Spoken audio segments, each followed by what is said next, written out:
राज्यात विधान परिषदेसाठी रणधुमाळी सुरू झालेली आहे आणि भंडारा आणि गोंदियासाठी महाविकास आघाडीतर्फे काँग्रेसला जागा देण्यात आलेली आहे आणि आमच्यासोबत बोलण्यासाठी काँग्रेस पक्षाचे जिल्हाध्यक्ष अमरभाऊ वडाळे आहे। भाऊ, काय सांगणार, विधान परिषदेसाठी आपला उमेदवार ठरला का आणि कशी तयारी सुरू आहे?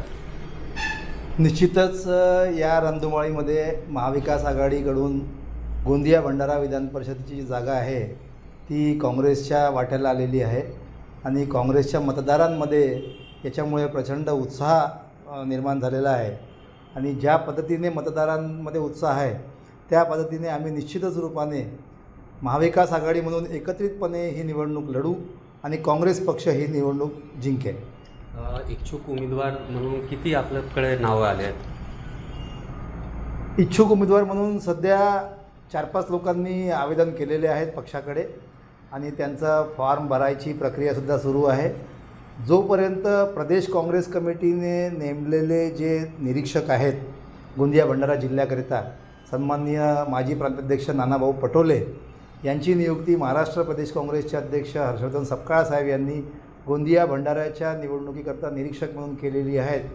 त्यांच्यासोबत बसून झाल्यावर जो निर्णय हायकमांड घेईल, मुंबई आणि दिल्लीचे नेते लोक, त्यानंतर जे नाव सूचित करण्यात येईल अंतिम यादीमध्ये त्याच व्यक्तीला काँग्रेसकडून फॉर्म भरण्याची परवानगी मिळेल।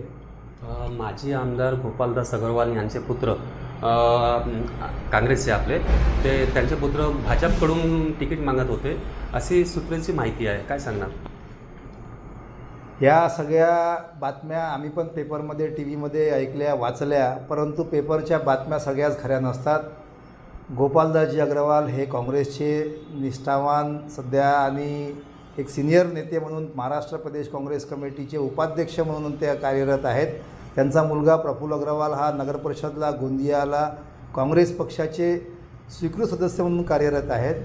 माझ्या माहितीप्रमाणे अशी कुठलीही बातमी नाही आहे। ते निश्चितच काँग्रेसचा उमेदवार म्हणूनच अर्ज दाखल करतील। उमेदवार आपला ठरला आहे का?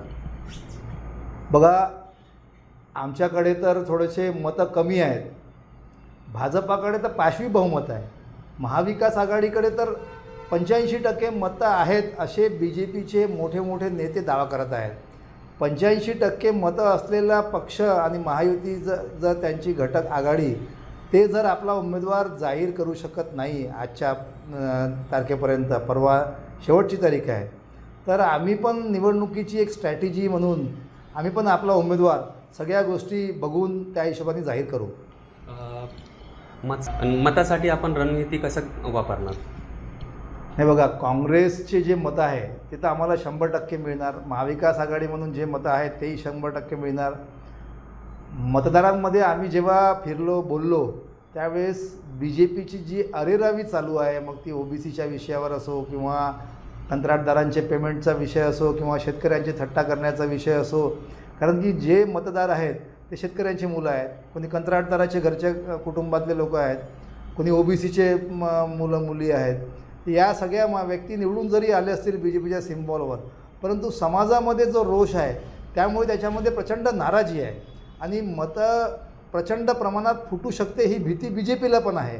त्यामुळेच BJP आपला उमेदवार जाहीर करत नाही आणि आम्हाला आशा आहे की आमचा महाविकास आघाडीचा उमेदवार जाहीर झाल्याबरोबर आम्ही BJPचे फुटलेले मतांच्या भरोशावर ही निवडणूक जिंकू। उमेदवार केव्हा जाहीर करणार आपण? उद्यापर्यंत होऊन जाईल।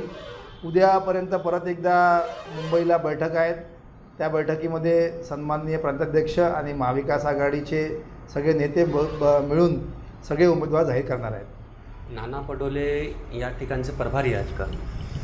निश्चितच चंद्रपूर गडचिरोली याच्यासाठी विजय वडेट्टीवार साहेब यांची नियुक्ती झालेली आहे। गोंदिया भंडारासाठी नानाभाऊ पटोले यांची नियुक्ती झालेली आहे। यवतमाळसाठी माणिकराव ठाकरे साहेबांची नियुक्ती झालेली आहे। अमरावतीकरिता यशोमतीताई ठाकूर यांची निवड झालेली आहे। अशा प्रकारचे निरीक्षक प्रदेशाध्यक्ष यांनी नियुक्ती केलेली आहे।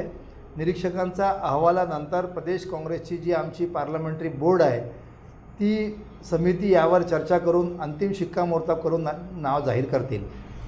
नक्कीच विधान परिषदेसाठी काँग्रेस पक्षाकडून 4 ते 5 नावं आहेत आणि उद्यापर्यंत हे नावे मधून एक उमेदवार घोषित करणार आहेत. साईद पठाण, TV9 मराठी, गोंदिया.